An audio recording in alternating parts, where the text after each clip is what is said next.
नमस्कार. आज मी तुम्हाला अनारशाचा पीठ कसा बनवायचा तो दाखवणार आहे. आता अनारसे कसे बनवायचे ते तुम्हाला सांगते. आता हे रेशनचे तांदूळ घ्यायचे, जुने तांदूळ घ्यायचे. रेशनचे घ्या, आपल्या घरी जुने तांदूळ असतील ते सुद्धा घेऊ शकता तुम्ही. तर मी 1 वाटी रेशनचे तांदूळ घेतले आहेत. ह्या वाटीचा माप आहे. आणि 1 वाटी मी आपला भात बनवतो, म्हणजे जे रोज आपण भाताला वापरतो, मी जुने आहेत ते घेतलेले आहेत 1 वाटी. असे हे 2 वाट्या तांदूळ घेतले आहेत. आणि 2 दिवसच मी भिजवलेले. ते जुने तांदूळ भिजायला जास्त वेळ लागत नाहीयेत, नवीन असतात ना ते थोडे उशीर लागतोय. तर मग हे स्वच्छ मी 4-5 पाण्यात असे धुवून घेतले आहेत. आणि त्याच्यानंतर 2 दिवस पाण्यामध्ये भिजत ठेवले. रोज सकाळी पाणी बदलून स्वच्छ 2-3 पाण्यात धुवून परत 2 भिजत ठेवायचे. असे 2 दिवस भिजवलेले तांदूळ. हे बघा, आता मी आज ते काढून घेतले, चाळणीमध्ये काढले आणि ते असे पूर्ण पाणी गळून दिलेलं आहे. थोडासे हवं तर आपण असं कपड्यावर ठेवून थोडेसे सुकू शकतो, कारण आपल्याला हे वाटून घ्यायचे, जास्त ओलसर राहता कामा पण नाही आहेत. तर आता हे मी मिक्सरला वाटून घेणार आहे. हे चक्कीतून करण्याची गरज नाही आहे, मिक्सरमधून होतं आहे. आता हे वाटून घेते.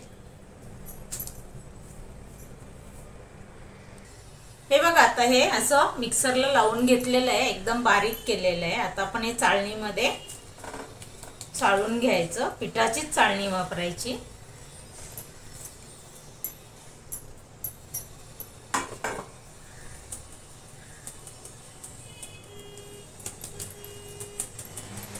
हे बघा, ह्याप्रमाणे असे आपण हे चाळून घ्यायचं. आता हे बघा, आपण हे चाळून घेतलेलं आहे. त्याच्यात हे जाड राहिलेले आहे ना तांदूळ थोडे, तर ते तसेच ठेवायचे. कारण का ते आपल्याला जर पीठ नरम झालं तर आपण त्याच्यात ते मिक्स करून परत मिक्सरला फिरवून त्याचं पीठ बनवून ठेवायचं एक साईडला. आता हे बघा, आपलं हे 2 वाटी पीठ आहे अनारशाचं. तर 1 वाटी मी ही गूळ घेतलेलं आहे, किसून घेतलं आहे. आणि चवीपुरतं थोडंसं मीठही वापरायला पाहिजे, कारण ते गोड कमी होतंय तसं. कारण मिठाशिवाय कोणतीही गोष्ट, गोड वस्तू आहे ना ही, मिठाशिवाय गोड होत नाही. हे बघा, आता याच्यामध्ये हे गूळ आपल्याला आपण याच्यामध्ये मळून घेऊया.